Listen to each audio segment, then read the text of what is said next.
warahmatullahi wabarakatuh. Kami dari kelompok 5 dengan judul materi Makna Suci dan Najis dalam kehidupan sehari-hari.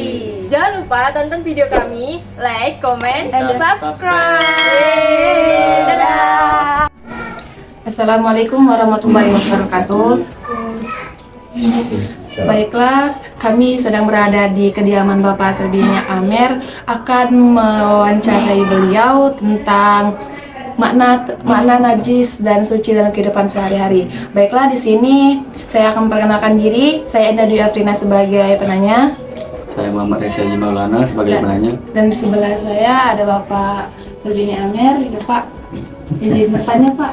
Iya.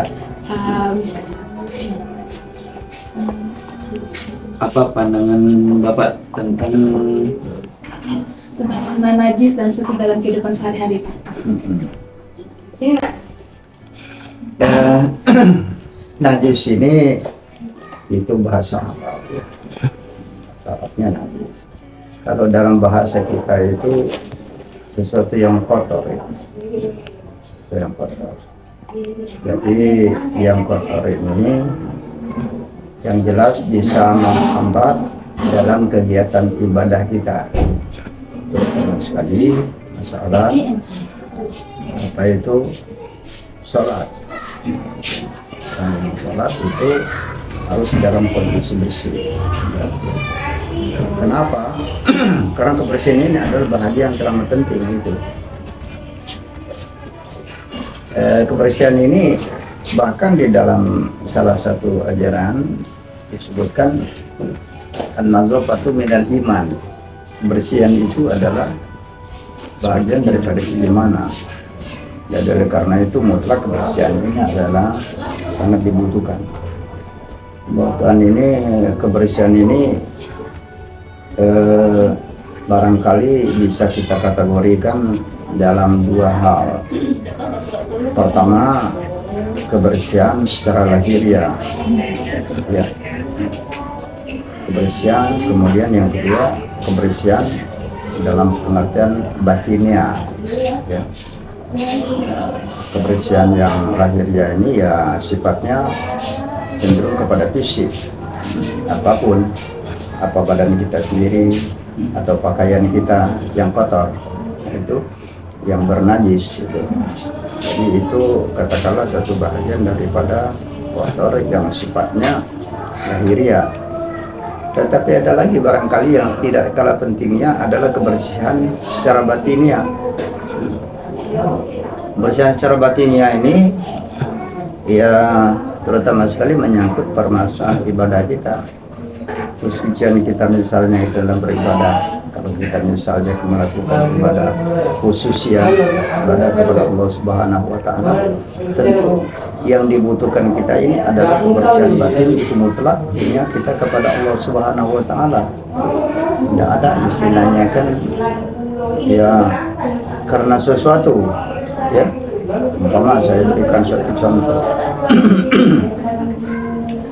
Kebersihan kita di dalam ibadah haji misalnya, secara batinnya enggak.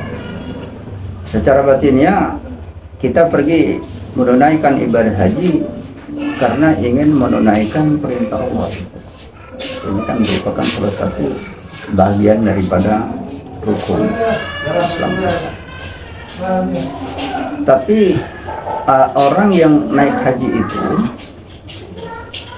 secara lahiriah dia ke sana, tetapi secara batinnya belum tentu, artinya orang naik haji itu mutlak karena mau beribadah kepada Allah Subhanahu wa Ta'ala.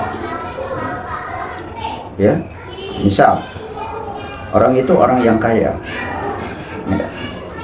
Lalu kemudian daripada itu sekitarnya atau keluarganya ada orang yang tergolong miskin, tidak mampu. Namun orang ini naik haji. Nah, karena itu dia mengatakan, umpamanya kan, sedangkan orang itu lagi naik haji, apalagi saya ini punya kekayaan, pergi aja. Nah, jadi artinya kepergiannya itu bukan karena Allah Subhanahu wa Ta'ala, karena malu dengan orang itu tadi, ya. Jadi artinya kan katakanlah kalau secara batinnya kalau saya bilang itu termasuk daripada yang tidak suci itu, tidak bersih artinya kan melakukan ibadah itu. Jadi kemutlakan kebersihan kita itu beribadah itu kepada Allah Subhanahu wa taala. Bukan karena sesuatu. Ya. Lalu kemudian sudah pulang misalnya kan ya memakai pakaian sorban umpamanya kan. Tujuannya barangkali untuk bukan karena ingin menutup aurat misalnya, bukan karena ini, karena tujuannya supaya saya ini dipanggil orang haji. Kalau tidak dipanggil haji misalnya marah misalnya. Jadi ini tujuannya itu bukan ini. Jadi itu kalau saya mengkategorinya itu termasuk dalam kotoran itu. Kotoran yang sifatnya bukan mutlak untuk beribadah. Itu secara batinnya itu secara. Tapi yang lain itu kotoran secara lahiriah ini ya seperti misalnya kita mau sholat harus pakaiannya bersih, jangan terkontak dengan najis tadi. Najis itu adalah kotoran yang menyebabkan ketidaksempurnaan daripada melakukan ibadah haji. Itu artian daripada najis. Sedangkan najis ini dibagi berapa bagian lagi, ya. Ada najis yang sifatnya najis berat, najis ringan, najis sedang, ya. Ya itu ada kategorinya. Kalau apa itu najis yang berat artinya kan harus dicuci dengan air, kemudian dengan tanah, ya. Kalau kemudian hadis yang ringan barangkali cukup dengan dicuci saja begitu, tidak harus dengan itu. Yang sedang dan juga misalnya kan yang ringan cukup dikibas-kibaskan saja misalnya itu yang ringan itu. Jadi kategori najis itu juga ada yang 3 macam tadi, ada hadis berat, hadis sedang, dan najis ringan itu. Itulah yang biasanya dalam kehidupan sehari-hari ini yang sering kita temui dan kita pahami. Jadi najis ini kontaknya kepada kebersihan itu yang paling penting. Sebab kebersihan ini sebenarnya ya sangat dibutuhkan itu karena keindahan. Kalau bersih kan tetapnya indah itu. Kalau tidak bersih tentu kesannya barangkali indah-indah. Sedangkan keindahan ini adalah bahagian yang disenangi oleh Yang Maha Kuasa. Jadi begitu barangkali. Baik, terima kasih kepada Bapak Sabirin Amir atas tentang penilaiannya, ya penjelasannya juga, Pak.